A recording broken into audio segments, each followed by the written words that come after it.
उस लूट से सींचा गया है जिसने इंसानी सभ्यता की नई कहानी, नई इबादत लिखी है।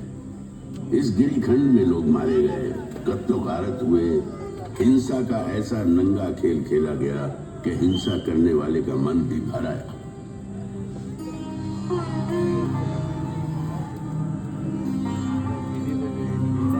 हैवानियत के बीच इंसानियत फिर से पैर जमाने लगी। हिंसा के खिलाफ अहिंसा की मजबूत जड़ें पहाड़ी चट्टानों, अंधेरे जंगलों, उफनती नदियों और महासागरों को चीरती सरहद पार तक फैल गई। और इसी धरती से इंसानियत का नया स्वर इस गिरिखंड से टकरा समस्त विश्व में गूंज उठा। समस्त मानव मेरी संतान है। मैं अपनी संतानों के लिए क्या चाहता हूं?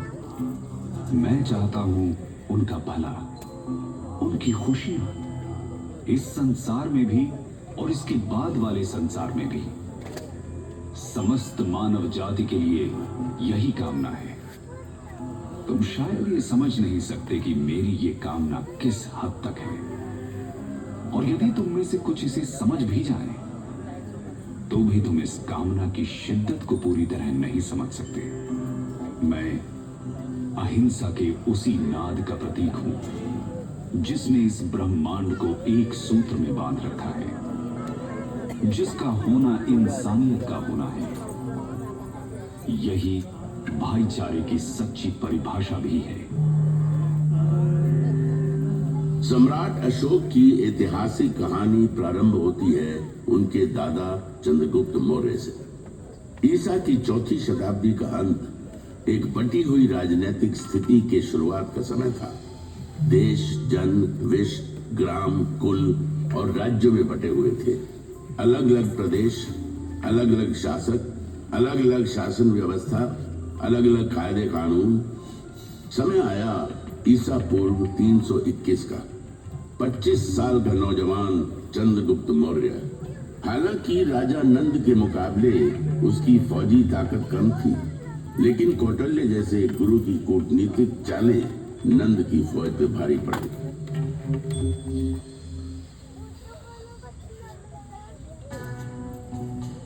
सुनो चंद्रगुप्त, तुम्हें अगर नंद का समूल नाश करना है तो धैर्य से काम लेना होगा, और जैसा मैं कहता हूं वैसा ही करना होगा।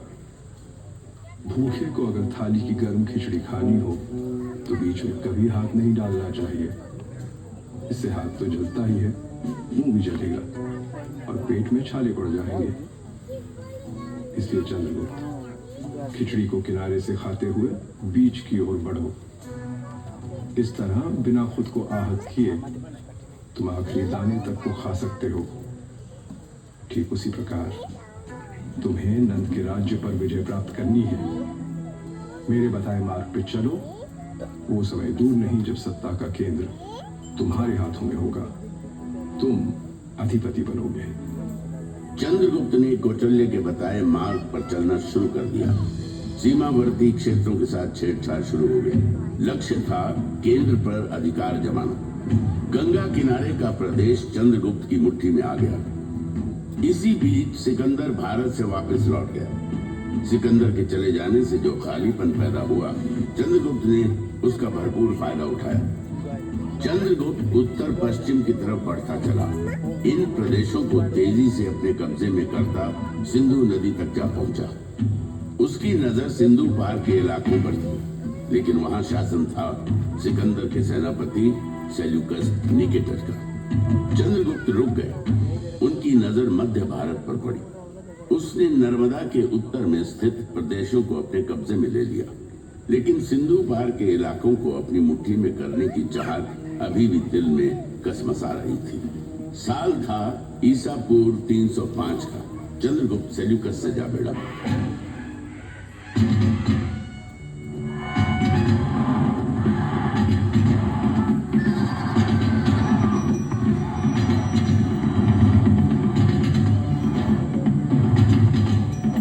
लड़ाई में जीत चंद्रगुप्त के नाम हुई और उसने सेल्यूकस को हरा सिंधु के बड़े भूभाग पर कब्जा जमा दिया।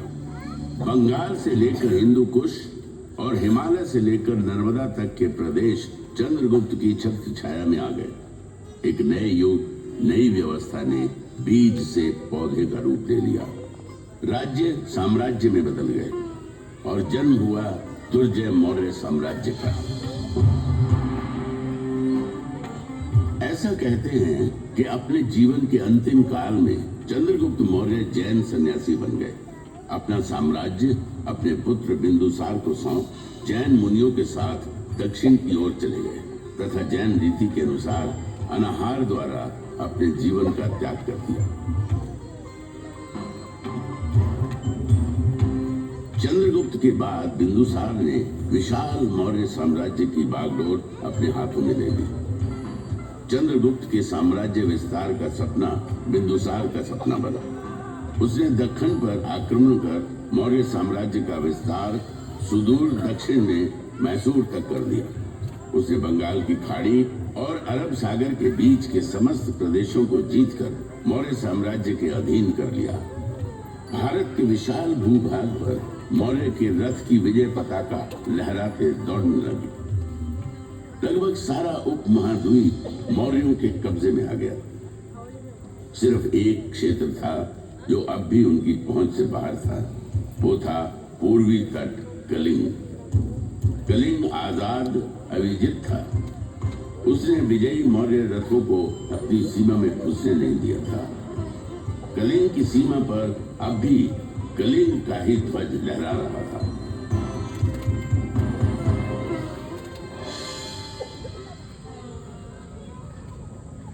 बिंदुसार की कई पत्नियों में से एक थी धर्मा। उसी के गर्भ से जन्म लिया बालक अशोक ने। अशोक के जन्म और उसके पराक्रम की भविष्यवाणी महात्मा बुद्ध ने पहले ही कर दी थी। एक ऐसा राजा इस धरती पर जन्म लेगा जो पराक्रमी होगा, धर्म ध्वजा को थामेगा और धर्म के विचार को सागर पार तक ले जाएगा। भविष्य अशोक की राह देख रहा था। अपने कई भाइयों में छोटा अशोक मेधावी था। गुरुओं की बताई बातों को फौरन समझ लेता। शस्त्र चलाने का खेल उसे खूब भाता था। दुश्मन के वार से किस तरह बचना है, शत्रु को कैसे अपनी तलवार के नोक के नीचे लाना है, ये कला उसने बचपन में ही सीख ली थी। शस्त्र कला के अभ्यास में वो अक्सर अपने बड़े भाई सुसीम को परास्त कर देता था।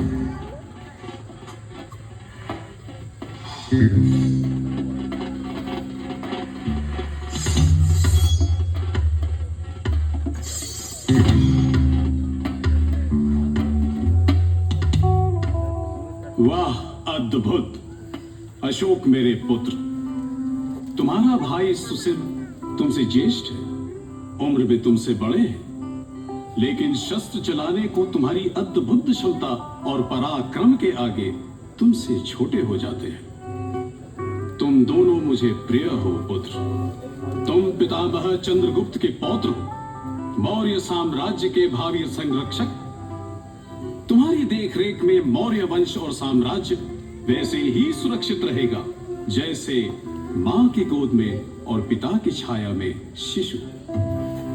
पुत्र अशोक, अब समय आ गया है जब मैं तुम्हारे कंधे पर साम्राज्य के एक हिस्से की देखरेख का भार सौंप थोड़ा निश्चिंत हो सकूं। राजकाज में रुचि लेना प्रारंभ करो पुत्र। बिंदुसार ने अपने छोटे पुत्र अशोक को राजकाज के कामों में लगाया। उसकी प्रतिभा पर गहरा भरोसा दिखाया। पिता का ये अगाध प्रेम और अशोक के प्रति बढ़ते अनुराग से सुसिम व्याकुल हो उठा। अपने पिता की संतानों में मैं ज्येष्ठ हूँ। राज की जो बागडोर मेरे कंधे पे होनी चाहिए वो अशोक के कंधे पे डाली जा रही है। पिता का अशोक के प्रति यह अनुराग मन शंकित होता है। सुसिम बेचैन था और अशोक लगन धैर्य के साथ प्रांतों को नियंत्रित करने के कार्य में लग गया। अपने साहस, बुद्धि और नियंत्रण करने की अद्भुत क्षमता ने अशोक की लोकप्रियता में 4 चांद लगाना शुरू कर दिया।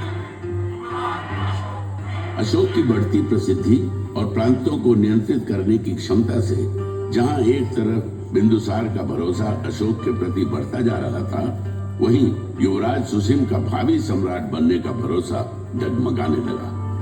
युवराज होने के बावजूद अशोक उसे प्रतिद्वंदी की तरह नजर आने लगा। सुदूर उत्तर पश्चिम तक्षशिला के प्रांत में असंतोष बढ़ने लगा था। फौजी गुटबाजी शुरू हो गई थी। एक प्रांत के अंदर कई सैन्य दल बन गए थे। उनकी आपस की खींचतान और असंतोष से तक्षशिला खतरे में था। सुसिम के लिए यही अवसर था जब वो अशोक को पिता बिंदुसार की नजरों से दूर कर सकता था। सुसिम ने इस अवसर का भरपूर फायदा उठाया।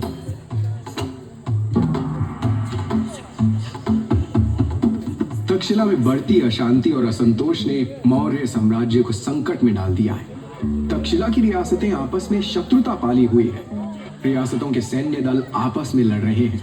यदि इसे शीघ्र रोका नहीं गया तो वह दिन दूर नहीं जब तक्षशिला मौर्य साम्राज्य के खिलाफ विद्रोह कर देगा। पितामह चंद्रगुप्त के साम्राज्य की रक्षा करनी है तो तक्षशिला के विद्रोह को शांत करना ही होगा। हम भाइयों में सिर्फ अशोक ही ऐसा है जो इस विद्रोह को शांत कर सकता है। इसलिए मैं आपसे आग्रह करता हूं कि अशोक को यथाशीघ्र तक्षशिला प्रस्थान करने का आदेश दें। बिंदुसार ने अशोक को तक्षशिला में हो रहे उपद्रव और बढ़ रही अशांति को शांत करने के लिए तक्षशिला जाने का आदेश दे दिया। अशोक अपने बड़े भाई सुसिम की योजना से अनजान अपने दल बल के साथ तक्षशिला की ओर बढ़ चला। अशोक ने पाटलिपुत्र से तक्षशिला, आज के सिंध प्रदेश तक की लंबी यात्रा तय की। अशोक की व्यवहार कुशलता, उसकी बहादुरी और राज चलाने की उसकी नीति से तक्षशिलावासी पहले से ही परिचित थे। अशोक के तक्षशिला आगमन को वहां के लोगों ने बड़े उत्साह और खुले हृदय से लिया।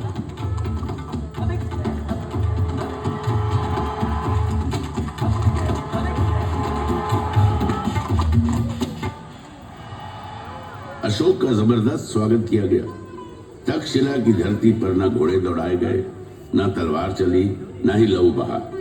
अशोक के आगमन और उसकी व्यवहार कुशल राजनीति ने आपसी उपद्रव, मनमुटाव को बिना किसी युद्ध के शांत कर दिया। तक्षशिला की सफलता की खबर जब पाटलिपुत्र पहुंची तो सम्राट बिंदुसार का सर और गर्व से भर उठा। अशोक के प्रति स्नेह, अनुराग और आस्था महाराजा बिंदुसार के हृदय में बस गई। यही सुसिम के लिए चिंता की बात थी। सुसिम को उसकी अपनी सत्ता हिलती नजर आई। अशोक को अपने रास्ते से हटाना सुसिम का एकमात्र लक्ष्य बन गया। सुसिम ने अशोक के खिलाफ महाराज के कान भरना शुरू किए। महाराज बिंदुसार को अशोक के विरुद्ध करने के लिए जितने प्रयोजन हो सकते थे सब किए। सुसिम युवराज था, मौर्य साम्राज्य का भावी शासक। उसका इस प्रकार सोचना बिंदुसार को चिंतित किए जा रहा था। सुसिम की बातों में भविष्य के खतरे की गंध आ रही थी। बिंदुसार ने अशोक को अपने से दूर भेज दिया। अशोक को देश निकाला मिल गया। क्रोध और घृणा से भरा अशोक अपने भाई सुसिम की योजना को भली भांति समझ चुका था। अपने हृदय में धड़कती ज्वाला को दबाए अशोक मौर्य साम्राज्य से बाहर निकल गया।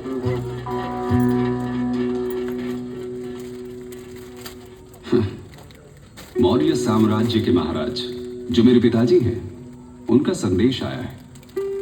पिता मुझे वापस लौट आने को कहते हैं। मौर्य साम्राज्य के प्रांत उज्जैन में भयंकर विद्रोह जो छिड़ा है। मेरे अपने ही भाई ने मेरे खिलाफ पिताजी के कान भरे, मेरे खिलाफ किया। यही पिताजी जो निमंत्रण देकर मुझे बुला रहे हैं, उन्होंने देश निकाला का आदेश सुनाते एक पल की भी देर नहीं की। यह कैसा संबंध है? क्या यह निमंत्रण सिर्फ इसलिए है कि मेरे भाइयों में विद्रोह को कुचलने का साहस नहीं? फिर तो युवराज सुसिम को कोई अधिकार नहीं कि वो मौर्य साम्राज्य की प्रजा पर राज करें।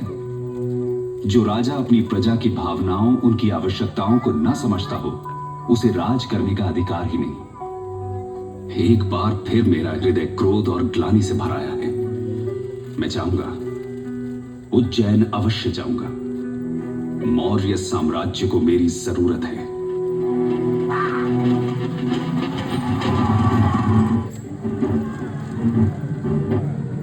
अशोक की जोरदार वापसी हुई।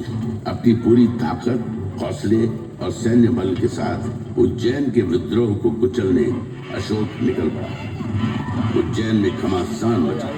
अशोक ने अपनी पूरी शक्ति लगा दी। विद्रोह को बुरी तरह रौंद दिया गया। विद्रोही मारे गए। मौर्य साम्राज्य की हिलती नींव और गहरे धंसती चली गई। जैनी के इस संग्राम में अशोक को चोट आई। घायल अशोक के उपचार में वैद्य लगा दिए गए। इन्हीं में एक थी बौद्ध सन्यासिनी देवी। दिन रात अशोक की देखभाल में लगी थी। देवी के संपर्क ने अशोक का परिचय बौद्ध धर्म और विचार से कराया। धर्म का विचार अशोक के मन को छू गया था। देवी का अनुराग और उसका संपर्क उसे भाने लगा। आगे चलकर अशोक ने देवी के अनुराग और उसके प्रति अपने लगाव को वैवाहिक रूप में बदल दिया। अशोक उज्जैनी के प्रशासन में लगे थे। उधर पाटलिपुत्र में उनके पिता बिंदुसार बीमार मृत्युशैया पर पड़े संघर्ष कर रहे थे। पिता पुत्र दोनों संघर्षरत थे। दोनों ओर संघर्ष था। संघर्ष था जीवन का। अशोक उज्जैनी के संघर्ष के विजयी योद्धा थे, लेकिन पिता बिंदुसार मृत्यु से अपने जीवन का संघर्ष करते हार गया। मृत्यु ने जीवन पर विजय प्राप्त की।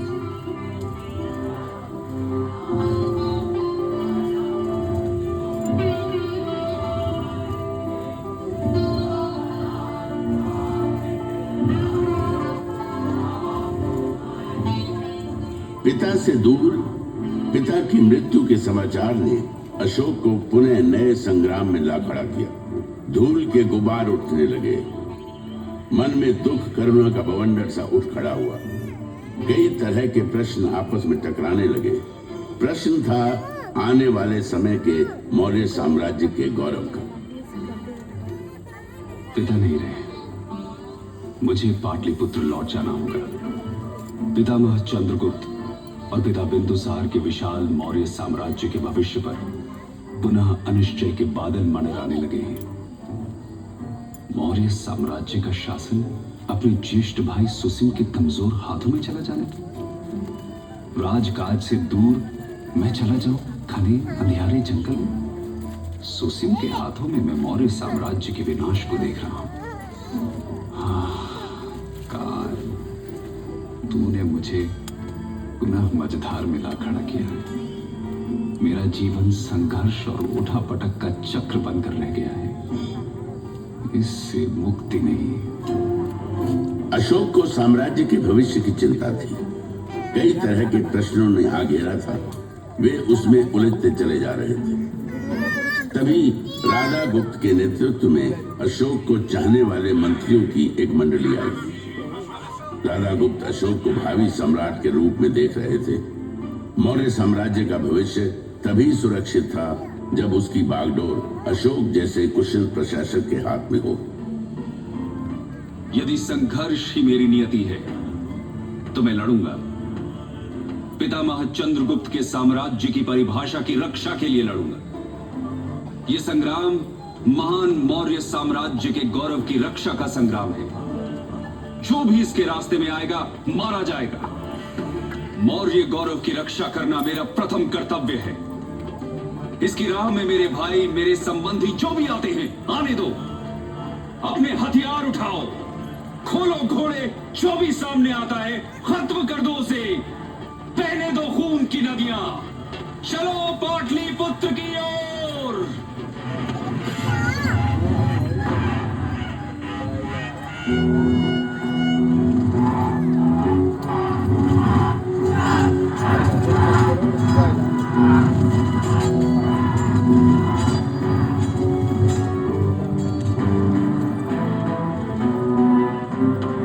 भयंकर मारकाट मची। खून बहे। जो भी सामने आया मारा गया। अशोक ने साम्राज्य की खातिर अपने सभी भाइयों का कत्ल कर दिया। सुसिम मारा गया। मौर्य साम्राज्य का गौरवशाली मुकुट अशोक ने अपने माथे पर धारण किया। जीवन संघर्ष ने अशोक के मोम जैसे हृदय को पत्थर सा बना दिया था। इस हृदय में दया नहीं थी। करुणा का कतरा कतरा सूख चुका था। पाटलिपुत्र की गद्दी पर बैठने के साथ ही अशोक ने साम्राज्य विस्तार के लिए एक के बाद एक कई लड़ाइयां लड़ी। युद्धों का ये सिलसिला लंबा चला, लेकिन एक प्रदेश अभी भी था जो अशोक की पहुंच से दूर था। वो प्रदेश था कलिंग प्रदेश। कलिंग अभी भी उसकी पहुंच से दूर था। कलिंग नरेश राजा अनंत चंद्रभान की जय। कलिंग नरेश राजा अनंत चंद्रभान की जय। कलिंग आजाद था, पराधीनता उसे स्वीकार न थी। उत्तर भारत के समस्त राज्य अशोक के कब्जे में आ गए थे। पूरब में बंगाल और दक्षिण में कृष्णा नदी तक उसका साम्राज्य फैल चुका था। कौटिल्य के अर्थशास्त्र के अनुसार अशोक की राजधानी पाटलिपुत्र उस समय दुनिया के सबसे बड़े नगरों में गिनी जाती थी। 5 करोड़ से अधिक आबादी का सम्राट अशोक दुनिया के सबसे ताकतवर सम्राट के रूप में जाना जाने लगा। विजय जिसके माथे पर लिखी थी, जो अविजित था, अजय। सिर्फ कलिंग का प्रदेश था जो उसके विजेता होने को चुनौती दे रहा था। कलिंग का इलाका जहां एक ओर स्थल मार्ग से जुड़ा था, वहीं दूसरी ओर सामुद्रिक मार्ग से भी। इसलिए राजनीतिक और सामरिक दृष्टि से वो महत्वपूर्ण बना हुआ था।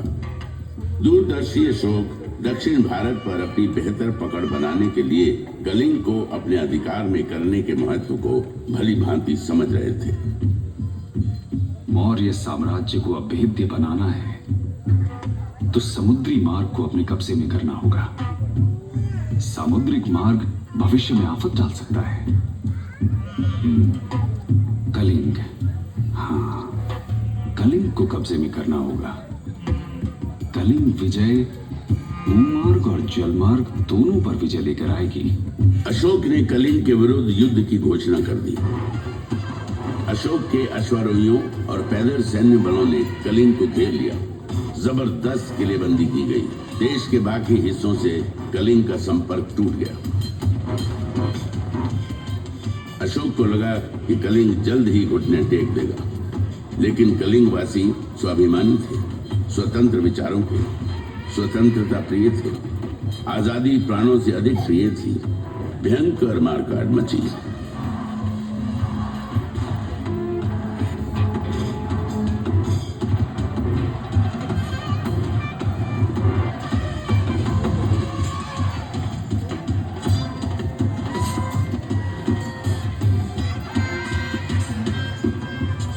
कलिंग का यही प्रदेश संग्राम का केंद्र बना। अशोक के अश्वारोहियों ने धौलीगिरी के प्रदेश को रौंद डाला। जबरदस्त मुकाबला हुआ। युद्ध चला। 1.5 लाख से अधिक लोग बंदी बना लिए गए। लाखों लोग मारे गए। घायलों की तो गिनती ही नहीं थी। कलिंग का युद्ध इतिहास की सबसे बड़ी त्रासदी बन गया। मानवता आंसू बहाती रही। इंसानियत ने बर्बरता और जुल्म के आगे घुटने टेक दिए।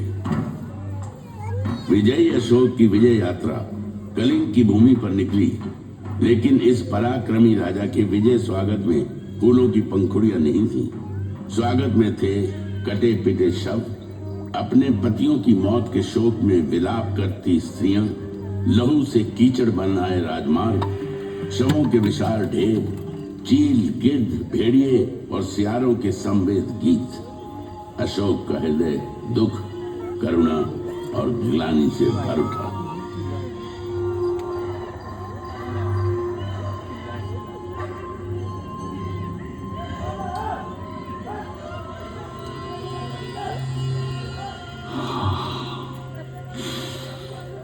ये मैंने क्या कर दिया? मैं तो निकला था विजय गर्व में कि कलिंग की भूमि मेरा स्वागत करेगी, एक विजयी राजा की तरह। फूलों की वर्षा, चंदन और कुमकुम से मेरे माथे पर तिलक होगा। अरे मेरे कर्म, मेरे मस्तक पर तिलक की जगह रक्त रंजित कीचड़ पुता। मेरे स्वागत को पीछे मुर्दा शरीर, कटे हुए मानव अंगों के ढेर, सियार और भेड़िए गा रहे हैं विजय गीत। वातावरण में सिर्फ दुर्गंध, मुर्दा शवों की दुर्गंध। क्या यही है मेरी यश भूमि? यही है मेरा पराक्रम? यदि विजय है ये, तो पराजय क्या? ये विजय है या पराजय? न्याय है या अन्याय? ये वीरता है या कायरता? क्या निरपराध बच्चों और स्त्रियों की हत्या ही वीरता है? मैंने जो किया है, क्या यही है मेरा साम्राज्य विस्तार और सहिष्णुता? किसी के पति मारे गए, किसी के पिता, किसी के बच्चे, तो किसी के घर पर हुआ हमला। मुर्दा शवों के ढेर थे। क्या किया मैंने? ये विजय प्रतीक है या पराजय की बू? ये मंडराते गिद्ध, चील और कौवे संदेश वाहक हैं उस दुराचारी की मृत्यु के, जिसने ये कर्म किए। प्रभु, मुझे शांति कहां मिलेगी? मेरे प्रभु, अपनी शरण में ले लो ईश्वर, अपनी शरण में ले लो, मुझे थाम लो। प्रभु, शांति चाहिए मुझे, मेरे प्रभु, शांति चाहिए।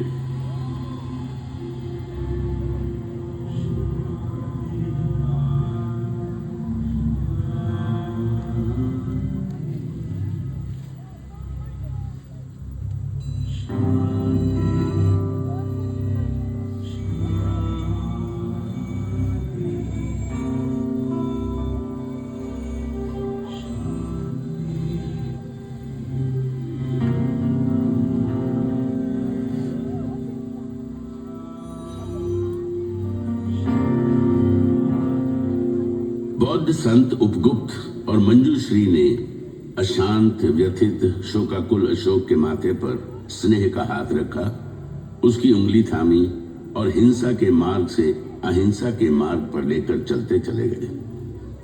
उसने हिंसा का त्याग कर अहिंसा को अपना धर्म बना लिया। अशोक बुद्ध के मार्ग पर चल निकले और कहे गए, देवन प्रिय, देवताओं के प्रिय, प्रिय दासी। कलिंग, जहां अशोक ने युद्ध लड़ा, उसके हृदय का सबसे प्रिय प्रदेश बन गया।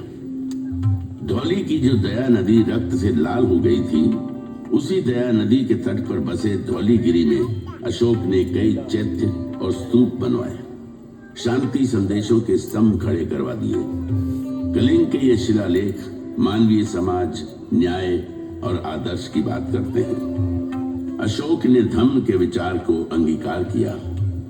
अहिंसा ही उसका मार्ग था। इंसान ही नहीं, पशुओं, जीव जंतुओं की हिंसा पर भी रोक लगा दी गई। शाकाहार का विचार दिया। जाति पाति के भेद खत्म कर दिए गए। लोक कल्याण और जनहित उसके शासन के मंत्र बन गए। सड़कों पर मैंने बड़ वृक्ष लगवाए हैं जो पशुओं और मनुष्यों को छाया देंगे। प्रत्येक 9 मील की दूरी पर मैंने आम के बागीचे लगवाए और कुएं खुदवाए हैं, विश्राम गृह बनवाए हैं, कई प्याऊ बनवाए हैं। मैंने ये सब इसलिए किया है कि मेरी प्रजा धम्म के अनुसार आचरण करे। धम्म की नीति को लागू करने के लिए उसने धर्माधिकारी नियुक्त किए और धम्म के विस्तार के लिए कई शांति संदेशकों को देश विदेश के विभिन्न हिस्सों में भेजा।